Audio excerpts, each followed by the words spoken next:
จีแม้พลาดพลั้งผิดไปในครั้งก่อน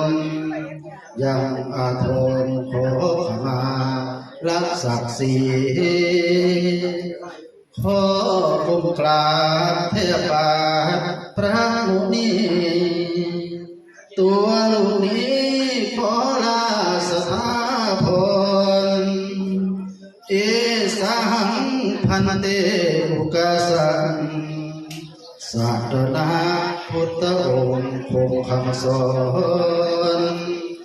ละกิเลสตัณหาละนิวรณ์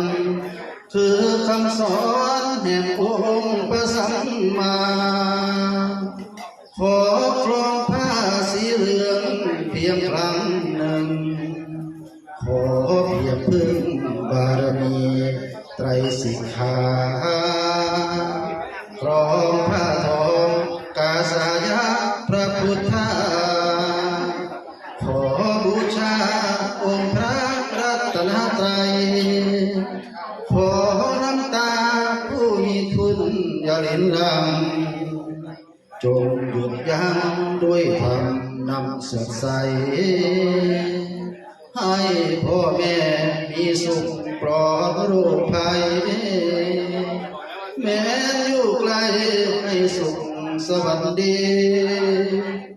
อาสีเหลืองคือธงชัยอรหันต์ประกาศชัดสู่ทางธรรมดีขอเป็นหนึ่งแห่งไตรรัตน์อาจบ่ดีด้วยบุญนี้สนองตอบผู้มี